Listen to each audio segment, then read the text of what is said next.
Hi, I'm Jo from MEI's Advanced Maths Support Programme. In this little video, we're going to look at ways to prepare your resources so that they're easier to use in the online classroom. I'm starting here with a PowerPoint presentation, but you could use other presentation packages, or you might use a Word document, possibly an Excel file. They're all kind of generated in roughly similar ways, and we're just going to look at some hints and tips for how to optimize using those. So I have some slides on the screen here, and I'm going to just put this into presentation mode so that you can see it reasonably clearly. I like to have a slide at the start of a presentation which is visible when the students come into the room, so that if they're waiting for you to get started, if they're there early, they have something that they can get on with, that they know that they're waiting for you to arrive. So I suggest to them that they check they've read the pages from a textbook, or basically that they've done their homework. Get them to think about some questions you might ask about what you've read. Think about asking a question in the chat box, that kind of thing, but it's just something to keep them entertained while they're waiting. This slide is just a little example of some basics with PowerPoint generally. Some of your students may be accessing the online classroom via a mobile phone, which has quite a small screen on it. So it's worth trying to make sure that the text on your slides is nice and big, that you haven't got sort of lots of tiny dense text that they're going to try and read on a mobile phone. So keep it big and bold and bright if you possibly can. This is just a little puzzle that we do in our Friday Coffee Club, and I just wanted to show you here that you can annotate a slide beforehand. So when you're in presentation mode, you might want to annotate the slide here, and we'll look at the end at saving the slide and how you keep the annotations on that slide visible afterwards. So let's just go to the next one here. I'm using this slide as an example of polling. You might want to think about using something like this when you want to get quick responses from lots of students at the same time. In the online classroom that we're going to use, Big Blue Button, there's an automatic polling function built in, but you don't have to use an automatic function. You could just use the chat box for this. If you have a slide that's set up with options already on it, you can get students to pick just by popping a single letter into the chat box, and it's a good way to get quick responses from our students in there. And you can set up the next slide with the responses to that.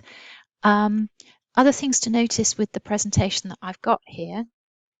So I'm just being asked, do I want to keep my ink annotations? If you want that saved in the presentation that you're going to show on the screen, then you need to click keep at that point.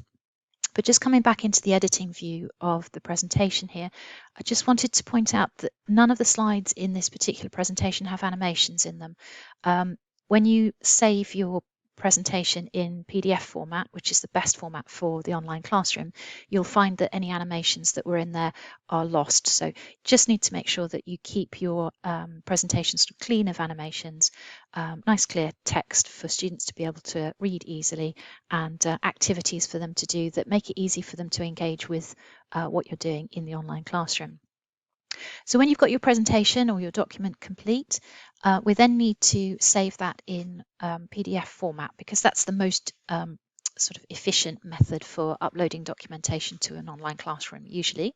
So I'm just clicking on File here. I'm going to say Save a Copy. Obviously this will vary slightly depending on what kind of system that you're using. Normally you'll have two little boxes that may appear in a pop-up or may appear in a separate page in the way that they do here. The title of your document is here. Underneath it tells you the type of document that it is at the moment. If you use the down arrow here, you can click to save as a different format. So I'm going to choose to save this as a PDF format. And you can also decide at that point where you want to save it. I'm just going to save it in the same place that my sample presentation was saved. And that's now saved as a PDF format. So if I open up the folder where I'd kept my presentations, you can see here when you open up this box that we've got sample presentation in PowerPoint format, and here the version that's also in PDF format. When you go into your Big Blue Button classroom, I've already opened mine so that you can see what we're doing in here. If you're using Big Blue Button, we're using this Actions button in order to go ahead and upload things, but it will vary depending on which online classroom you're using. If I click on Actions here, I'm going to upload a presentation, and I can just drag and drop my PDF into the box here in order to upload it. This tick here allows you to select whether or not this is the presentation that's shown on the screen. So there's a default one here already. We're just going to tick that box there to make sure that the presentation we've just uploaded is the one that shows. Then I'm going to click upload. It's going to take a few moments depending on the size of the PDF file. It's going to take a few moments for that to convert into something that can be shown on the screen. And then you can see here that it appears on my big blue button screen. Normally, if you've uploaded a presentation of some kind to your online classroom, you'll find that you've got some way of working your way through the slides. In Big Blue Button, you can either click the down arrow and select your relevant slide, or you can click through in a similar way to the way you would do if you were presenting this in the classroom. And so here are my slides uploaded into the environment. Okay, so those are my main hints and tips for getting your resources ready to use in the online classroom. Generally speaking, if your resources are already in presentation format and you're used to delivering them via the projector in your classroom, it should be a small amount of refactoring that's needed in order to make them ready to use in an online classroom. You shouldn't need to go to massive effort to do it, and I hope those little hints and tips will help you with all of that.